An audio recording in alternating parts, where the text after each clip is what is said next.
तो यही दोस्तों, आइए सर स्टार्ट करते हैं लेक्चर नंबर 54 का पार्ट नंबर 1। इसमें सर आप क्या पढ़ेंगे, डिपार्टमेंटल नोट्स का पार्ट प्लस ये पॉइंट नंबर 6 है सर। जो आपको याद हो, हमने प्रीवियस लेक्चर में आपको ये 5 नोट्स यहाँ पर पढ़ाए थे। यहाँ पर सर ये जो डिपार्टमेंटल नोट्स चल रहा था 1 2 3 4 5 इसी का सर वो है। इसके बाद इसमें का ऐड है, बट वो यहाँ पर था। ठीक है, तो ये यहाँ पर सर जी ऐड यहाँ पर 6 है, क्योंकि ये जो पॉइंट है ये अब आपको काम आएगा आगे के क्वेश्चंस में, इसलिए ये यहाँ पर लिखा हुआ है। ठीक है, तो चलिए देखते हैं इस पॉइंट को sir. If the separate transfer value are not given in the question then we will assume that transfer to be included in sales. ठीक है, अगर सर इंक्लूडेड इन सेल्स, अगर ट्रांसफ़र वाला जो पार्ट, जैसे अब तक आपने देखा ये सब,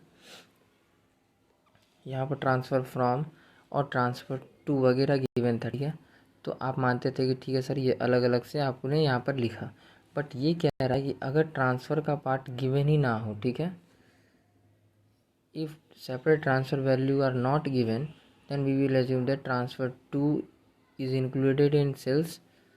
ठीक है, ट्रांसफ़र टू इंक्लूडेड सेल्स में and transfer from is included in purchase. ठीक है, ये हम मान लेंगे। तो इसी पॉइंट से रिगार्डिंग सर ये क्वेश्चन है। देखिए यहाँ पर ट्रांसफ़र टू, इसी में ही ट्रांसफ़र टू इंक्लूड होगा और ये इसी में इंक्लूड होगा ऑलरेडी। आपको इसके लिए कुछ करना नहीं है सर। ठीक है, कुछ नहीं करना है, सिंपल सा ये क्वेश्चन है। अगर ऐसा होता है तो देखिए, तो ये पढ़ लिए। अब आते हैं सर, ये पहले क्वेश्चन पढ़ लेते हैं। देखिए, मार्जिन गिवन नहीं है, सिंपली है। ठीक है सर, स्पेशलिटी क्या है कि ट्रांसफ़र कितना हुआ वो गिवन नहीं है। ठीक है, वो मिसिंग है, एक तरह से बोल सकते हैं। नहीं, मिसिंग नहीं है। ठीक है, मिसिंग नहीं है, वो ऑलरेडी इंक्लूड है। ये यहाँ पर ठीक कर लीजिए सर, मिसिंग को काट के यहाँ लिख दीजिए इंक्लूड है।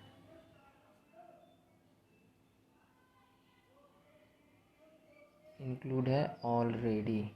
ठीक है, ओके, इंक्लूड है ऑलरेडी इन कुछ सेल्स में है और ट्रांसफ़र टू सेल्स में है, क्योंकि वो सेल्स के साइड होता है, और ट्रांसफ़र फ्रॉम वो परचेज में है। ठीक है सर, ओके। चलिए, तो चलिए सर क्वेश्चन पढ़ते हैं। ध्यान रहे यहाँ पर कुछ कुछ पॉइंट्स है जो कि यहाँ पर तो फ़िलहाल अच्छे से आप नहीं पढ़ पाओगे, बट हम आपको बता देंगे कि हाँ यार वहाँ पर लिखा क्या है, क्योंकि कलर ही ऐसा है तो यार कुछ कर भी नहीं सकते। ठीक है, तो देखिए पढ़ते हैं। The following balances were extracted from the books of beta.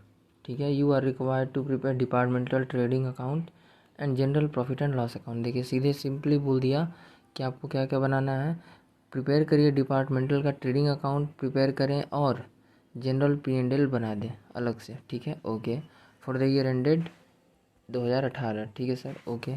Opening stock दे दिया, परचेज दे दिया, सेल्स दे दिया, दोनों अमाउंट दिया, तीनों का अमाउंट दे दिया गया है। ठीक है, डिपार्टमेंट ए का हिसाब से, डिपार्टमेंट बी के हिसाब से। ठीक है sir, okay. General expenses incurred for both department were rupees 7,50,000 and you are also supplied with the following information। देखिए अब क्या बोला सर, सिंपली देखिए यहाँ पर जनरल एक्सपेंसेस जो है सिंपली गिवन है 7,50,000।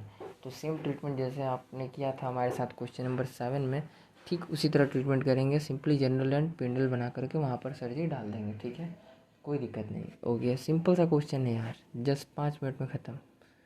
एक बार आप समझ जाओगे उसका 5 मिनट में ख़त्म। तो देखिए, closing stock of department A of rupees 6 lakh.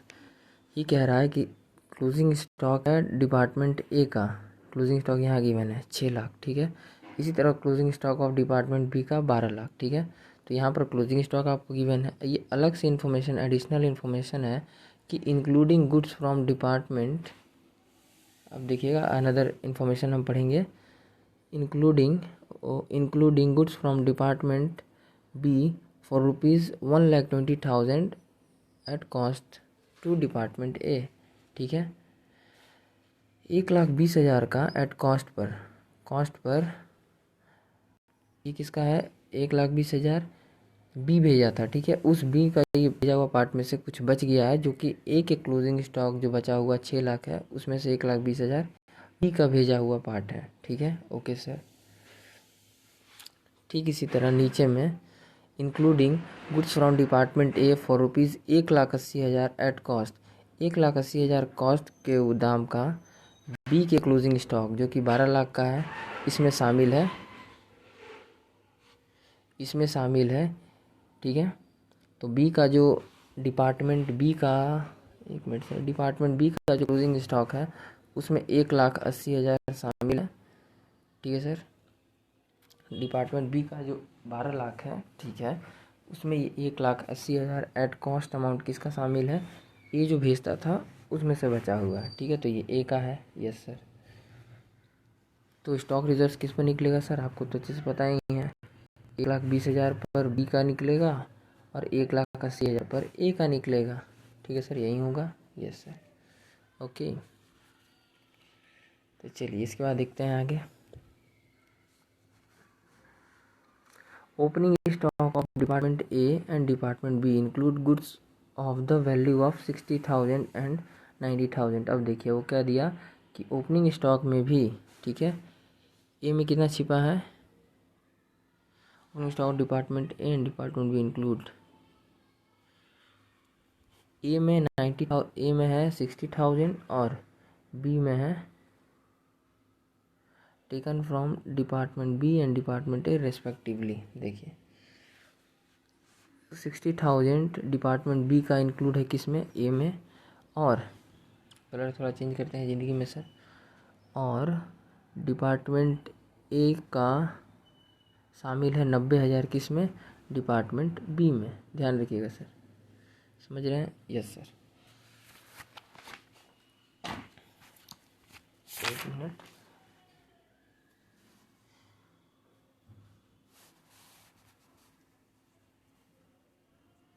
ठीक है सर, ओके। क्लोजिंग स्टॉक तो सर जी सिंपली आपको बता दिया, यहाँ पर देखिए सिंपली बता ही दिया। ये तो हमने भी अभी आपसे ये तो हमने भी आपसे अभी डिस्कस किया कि 1,80,000 बी का जो इंक्लूड है, ठीक है, जो बी के क्लोजिंग स्टॉक में है, ये स्टॉक रिजर्व इसके ऊपर किसका निकलेगा, ए का। ठीक है, ठीक है सर, ओके। तो उसी तरह यहाँ पर भी यहाँ पर भी था यहाँ पर जो 1,20,000 है ये भी किसका है, अदर डिपार्टमेंट का है, दैट इज़ डिपार्टमेंट बी का है, ए में शो हो रहा है। ठीक है सर, ओके।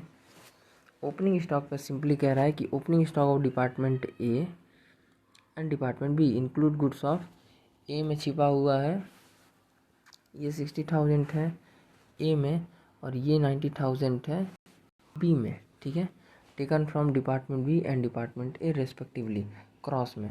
ठीक है सर, समझ रहे हैं। यस सर, तो चलिए क्वेश्चन हो गया ख़त्म।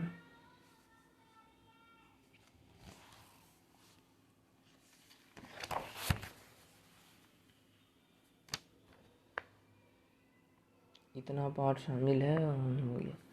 उसके बाद देखिए ख़त्म हो गया। यहाँ जी sir, the gross profit is uniform from year to year, मतलब सिंपली कह रहा है कि जीपी जो है वो कांस्टेंट ही है। ठीक है, जैसे अगर 10 होगा तो 10 ही है। ठीक है, ऐसे ही है सिंपली। तो जीपी को लेकर के कोई भी टेंशन वाली बात नहीं है। तो आइए सर देखते हैं क्या करेंगे। बहुत छोटा सा सॉल्यूशन है, same as class work book. आपने जो क्वेश्चन नंबर 7 बनाया है वैसे ही क्वेश्चन बैंक का क्वेश्चन है, क्वेश्चन नंबर 5 उसका सॉल्यूशन। ठीक है, ओके सर। फॉर्मेट बनाकर गिवन आइटम्स को लिख लो। ठीक है sir, okay. That departmental trading account खींचे, डायरेक्टली बोला है क्वेश्चन में कि ओनली ट्रेडिंग अकाउंट बनाएं। ठीक है, ट्रेडिंग अकाउंट बनाएं एंड अलग से जनरल P&L बना दें। ठीक है सर, तो देखिए ओपनिंग स्टॉक गिवन है, लिख दिए, भले एसआर है कोई दिक्कत नहीं है, एसआर के साथ ही लिखो, कोई प्रॉब्लम नहीं है, लिख दिए। परचेज गिवन था, ये भी लिख दिए। सेल्स गिवन था, ये भी लिख दिए। ध्यान रहे इसी में ट्रांसफर फॉर्म भी इंक्लूड है, इसी में ट्रांसफर टू भी इंक्लूड है, इफ़ क्वेश्चन अलग से ना दे तो। ठीक है सर, तो इस चीज़ को लेके डाउट में मत रहना, ये चीज़ आपका कॉन्सेप्ट है। ठीक है सर, ओके। तो जो कि ऑलरेडी आप जानते हो। यस सर, फिर देखिए क्लोजिंग स्टॉक गिवन था, वो भी लिख दिए। सिंपली क्या किए सर, सबको जोड़ें, इतना नियम के अकॉर्डिंग इधर भी आना चाहिए, माइनस कर दिए सर बैलेंसिंग फिगर, आपका कैलकुलेटर स्क्रीन बता देगा जीपी का कितना आना चाहिए, इतना। ठीक है सर, जीपी निकल गया। यस सर, अब देखिए जनरल P&L का फॉर्मेट खींचे, बोला था बनाने के लिए क्वेश्चन में अलग से, ठीक है। क्योंकि जनरल एक्सपेंसेस का कोई भी ध्यान रहे, कोई भी रीजनेबल बेसिस नहीं बताया गया, नहीं दिया गया, इसलिए सर जी डिवाइड करने के लिए कुछ भी दिया ही नहीं रीजनेबल बेसिस, तो यहाँ पर हमने सिंपली यहाँ पर लिख दिया, ठीक है सर। ये तो रूल है, ICI भी इसको कहता है कि भाई ऐसे ही करो, ठीक है, ओके सर। तो देखिए इसको यहाँ लिख दिया और इसको सर जी BD से CD करके उतार के ले आए, ठीक है, कैरी डाउन कर दिए बाई ग्रॉस प्रॉफिट, BD से CD किए, ठीक है, ओके सर। ए का है देख लीजिए 24 लाख, बी का है 45 लाख, सिंपली लिख दिए और ऐड करके सर जी यहाँ लिख दिए, ओके। अब देखिए अब आएगा सर स्टॉक रिजर्व, सिंपली ये निकालेंगे और इधर में स्टॉक रिजर्व निकालेंगे ओपनिंग पर, ध्यान रहे क्लोजिंग पर इधर निकलता है, ओपनिंग पर इधर निकलता है, और सिंपली ऐड करके सर जी बस इसको जोड़ेंगे और इधर इतना और बैलेंसिंग फिगर आ जाएगा नेट प्रॉफिट। अब बात यह है कि सर ये दोनों कैसे आता है, यही बात है, यस सर। तो आइए हमारे साथ, सबसे पहले तो सर जी आपको कैलकुलेट करना होगा GP पर रेशियो, ठीक है, GP रेशियो निकालना होगा, यस सर। तो देखिए GP कैलकुलेट किए हैं, क्या करेंगे सर, एक तरफ तो लिख लिए ए का कैलकुलेट किए हैं 24 लाख, बी का कैलकुलेट किए हैं 45 लाख, सेल्स गिवन है 60 लाख और सेल्स गिवन है 90 लाख, देखिए क्वेश्चन में गिवन है, yes sir, okay. First box में सेल्स गिवन है और ये तो अभी आपने हमारे साथ कैलकुलेट ही किया, तो देयरफॉर GP कैसे आएगा सर, ऊपर GP रेशियो कैसे आएगा, ऊपर में GP डाल दो, नीचे में सेल्स डाल दो, इंटू 100 करके साइड में सिंबल डाल दो, ठीक है, ऊपर में GP डाल दो, नीचे में सेल्स डाल दो, इंटू 100 करके बाहर में सिंबल डाल दो। अब जैसे ही दोनों को सॉल्व करेंगे सर, दोनों कैलकुलेशन को, आपका कैलकुलेशन अमाउंट आ जाएगा कैलकुलेटर स्क्रीन पर 40% एंड 50%, ठीक है, ओके। अब आ जाइए आगे देखते हैं। नोट, ये रूल है कि क्रॉस GP रेशियो लगता है, रूल क्यों है ऐसा तो आपको अच्छे से समझ में आ ही रहा है सर। ये लगेगा on stock of B department पर लगेगा और ये लगेगा sir on stock of A department पर लगेगा। क्यों सर, क्योंकि B भेजता था, B ने ट्रांसफ़र और A ने दोनों ट्रांसफ़र किया है एक दूसरे को क्रॉस, ठीक है। तो B ट्रांसफ़र करता था A को, तो A का कुछ पार्ट पर जिस पार्ट पर होगा, ठीक है, ये देखिए 60,000 और यहाँ है 1,20,000, ठीक है, दोनों चीज़ क्वेश्चन में गिवन है, ये सर। तो ये दोनों B का पार्ट है, तो इस वजह से इन दोनों के ऊपर क्या लग रहा है, आप देख सकते हैं 50% और 50% लग रहा है रेशियो, ठीक है सर, क्योंकि इसी से ही निकलेगा, क्योंकि ये B का पार्ट है तो B का रेशियो, ठीक है। और इधर आप देख सकते हैं सर कि A का जो GP रेशियो है वो लग रहा है इस साइड, ठीक है, क्योंकि A ट्रांसफ़र करता था B को, तो B के ओपनिंग स्टॉक में इतना पार्ट बच गया और B के क्लोजिंग स्टॉक में इतना पार्ट रह गया, तो इस वजह से यहाँ पर आप देख सकते हैं सर 40 और 40 यूज़ हो रहा है, ठीक है, यही रीज़न है। चलिए अच्छे से सर जी समझ गए हैं इस चीज़ को भी, यस सर। तो आइए आगे working note number 2 stock reserves का कैलकुलेशन करते हैं। तो देखिए दो पार्ट में किया हुआ है, एक तो ऊपर A ओपनिंग स्टॉक का, नीचे में B क्लोजिंग स्टॉक का। तो देखिए क्रॉस लगता है, इतने बात को ध्यान रखना है सर, ठीक है, ये लगेगा B के ऊपर, ये लगेगा A के ऊपर, ठीक है। ओपनिंग स्टॉक क्या कहा है, 60,000 का इंक्लूड है A में, तो A का 60,000 स्टॉक लिख लिए, तो ओपनिंग स्टॉक का अमाउंट लिख लिए, ठीक है, और B का साइड में बोल रहा है 90,000, तो वो भी लिख दिए, ठीक है सर। अब देखिए A में है 60,000 लिखे, क्यों, क्योंकि A के ओपनिंग स्टॉक में इतना पार्ट B से आया था, तो वो ओपनिंग स्टॉक इतना B का शामिल है, ठीक है, क्योंकि B भेजता था तो स्टॉक रिजर्व्स भी ही ट्रीटमेंट करेगा, यस सर। तो देयरफॉर इसी वजह से 50% B का GP रेशियो लगा, ठीक है, stock reserves at the rate 50%, ठीक है सर। तो B का लगा दिए और ये देखेंगे आप तो अमाउंट आ गया 30,000। Stock reserves on opening stock, ठीक है, क्रेडिट साइड ऑफ P&L में जाएगा। Stock reserves on opening stock कहाँ जाता है, क्रेडिट साइड में, वो तो अभी आप देख ही लेंगे, ठीक है सर। तो देखिए इस कैलकुलेशन को जो आप सॉल्व करेंगे, कैसे सॉल्व करेंगे सर, 60,000 के ऊपर 50% जैसे ही मारेंगे आपका कैलकुलेटर स्क्रीन बता देगा 30,000, ठीक है, is SR, okay, SR on opening stock, ठीक है। फिर इसी तरह से 90,000 की तरफ गए, B के ओपनिंग स्टॉक में इतना पार्ट A से आया था, तो वो चीज़ दिख रहा है, तो इसका ट्रीटमेंट किसको करना चाहिए, नियम के अकॉर्डिंग A को ही करना चाहिए। तो A को क्या करना होगा, इतना परसेंट अपने में जोड़ना होगा, तो इसी वजह से सर 40%, तो ए का जीपी लगा दिए, ठीक है 40%, और जैसे ही सॉल्व करेंगे ये अमाउंट आ जाएगा 36,000, ठीक है सर। ओके, इसी तरह सर क्या करेंगे, closing stock from other department, ठीक है 1,20,000 ए से आया है, तो देखिए ए के क्लोजिंग स्टॉक में इतना पार्ट बी से आया था, तो इसके ऊपर सर जी बी का लगा दिए, ठीक है जिसका स्टॉक जिसका भेजा है वो वहाँ पर जा कर के अपना जीपी कैलकुलेट करेगा, वो खुद अपना हिसाब खुद रखेगा। बी भेजा था, उसमें से क्लोजिंग स्टॉक जो ए का बचा है भले ही 6 लाख, ठीक है, तो 6 लाख जो है उसमें से 1,20,000 जो है वो किसका पार्ट है, वो बी भेजा था उसमें से है, मतलब 4,80,000 जो है वो ए का अपना है, ठीक है, तो ए इसको अपना समझे और जो करना है करे। बट ये जो 1,20,000 के ऊपर जो ट्रीटमेंट है स्टॉक रिजर्व वाला, ये ट्रीटमेंट कौन करेगा, बी संभालेगा, ठीक है सर। ओके सर, तो बी क्या करेगा, अपना जीपी लगाया और इसको कैलकुलेट कर लिया, 1,20,000 डिवाइडेड बाई 50%, आ गया सर जी 60,000, ठीक। इसी तरह बी के साइड भी आप जाएंगे तो बी के क्लोजिंग स्टॉक में इतना पार्ट ए से आया था 1,80,000, तो ए का जीपी लगा दिए 40%, तो आ गया सर 72,000, ठीक है। दैट इज कैसे निकला, 1,80,000 इंटू 40%, ओके सर। और ये जाता कहाँ है, ये है क्या sir, stock reserve on closing stock, तो जाएगा कहाँ, डेबिट साइड ऑफ P&L में लिखते हैं। तो आ जाइए P&L में चलते हैं, देखिए डेबिट साइड ऑफ P&L में आता है ये P&L, इसका है डेबिट साइड ये, इसका है क्रेडिट साइड ये, क्रेडिट साइड में ये लिखते हैं, डेबिट साइड में ये लिखते हैं, डेबिट साइड में ये लिखते हैं। तो आप देख सकते हैं sir, to stock reserve on closing stock directly लिख दिए 1,32,000, कैसे लिखे सर, ए और बी का क्लोजिंग स्टॉक दोनों अलग अलग है, ये सर दोनों जोड़ के एक ही जगह नहीं लिखेंगे, क्योंकि यहाँ तो मेन मर्ज लिख रहे हैं, मर्ज बना रहे हैं भाई, to stock reserve on closing stock, तो दोनों को सर जी ऐड करके यहाँ पर लिख दिए, ठीक है। इसी तरह यहाँ पर भी ए का और बी का दोनों को ऐड करके सर जी लिख दिए, ठीक है। कैसे ला रहे हैं सर, देख ही लीजिए सर ओपनिंग स्टॉक पर SR है 30,000 प्लस 36,000, जोड़ने पे हो जाएगा 66,000, यस सर। बी के ऊपर देख लीजिए ए और बी 60,000 और 72,000, जोड़ेंगे तो हो जाएगा 1,32,000, यस सर। तो आप देख सकते हैं 66,000 ओपनिंग स्टॉक पर और क्लोजिंग स्टॉक पर इतना।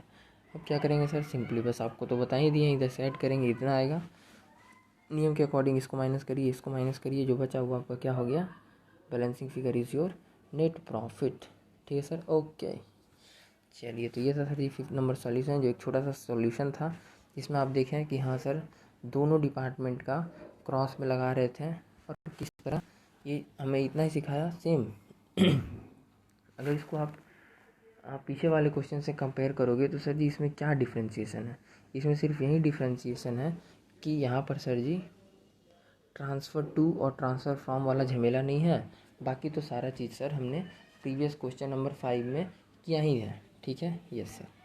तो और तो कुछ प्रॉब्लम नहीं, नो सर। हाँ, एक चीज़ सर जी ध्यान रखिएगा, नंबर 2 हमने इस पर दिमाग लगाया था कि स्टॉक रिजर्व कैलकुलेशन शॉर्टकट, ठीक है, तो शर्त है कि जीपी सेम होना चाहिए, ठीक है, तो जीपी सेम होना चाहिए, तो सर जी आ तो जाएगा बट ये फेल हो जाएगा, ठीक है, ध्यान रखिएगा, this concept is failed because ये एक ही जगह सिर्फ मर्ज करके निकाल देगा, ठीक है, तो इसी वजह से ये हो जाएगा सर जी फेल, ठीक है, बस एक ही चीज़ निकाल के दे रहा है 66,000, ठीक है, बस वहीं तो चीज़ चक्कर गड़बड़ था। यहाँ देखिए ओपनिंग यहाँ था दोनों का, क्लोजिंग इधर, ठीक है, फिर क्या किए, ओपनिंग माइनस क्लोजिंग कर दिए, ठीक है सर। तो इस चीज़ के चक्कर में ना ही पढ़े तो अच्छा है यार, ठीक है, ओपनिंग माइनस क्लोजिंग की है, तो देखो बता देते हैं क्यों ना पढ़े, opening minus closing minus opening की और इसे किए हैं तो 60 और 90,000 आया, 50% इस पर मार दिए क्रॉस क्योंकि, और 90,000 था तो इस पर मार दिए क्रॉस क्योंकि, तो जैसे मारे तो सर जी इतना आ गया। अब आप इधर देखेंगे तो सर जी आपके आंसर में, क्योंकि आपने दोनों चीज़ों को यूज़ कर लिया और तब भी कितना आंसर आ रहा है, सिर्फ और सिर्फ 66,000, तो ऐसे तो काम चलेगा ही नहीं, जबकि आंसर में होना क्या चाहिए, दोनों को मर्ज करके लिखना है, ठीक है, तो शॉर्टकट जो है मर्ज अमाउंट देने में फेल है, ठीक है, इसी वजह से उसको यूज़ ना ही करे तो बेटर है, ठीक है सर। ओके, बाकी है अगला क्वेश्चन, तो उसको अगले पार्ट में देखते हैं सर, ठीक है। इस क्वेश्चन में और तो कोई प्रॉब्लम नहीं, नो सर। समझ गए होंगे ए का क्रॉस क्यों लग रहा है बी पर, क्योंकि बी का क्लोजिंग इतना, बी का ओपनिंग ये ए का पार्ट है जो ए भेजा था, और ये जो क्लोजिंग है ये भी ए का पार्ट है, और ये दोनों चीज़ें आया था ए से बी को, इसी वजह से ए का रेशियो लग रहा है, दैट इज़ 40-40%, ठीक है। सेम इसी तरह बी का भी कंडीशन है, और कोई भी चीज़ अंतर नहीं है, ठीक है सर। तो मिलते हैं अगले वीडियो में, तब तक के लिए जय हिंद जय भारत।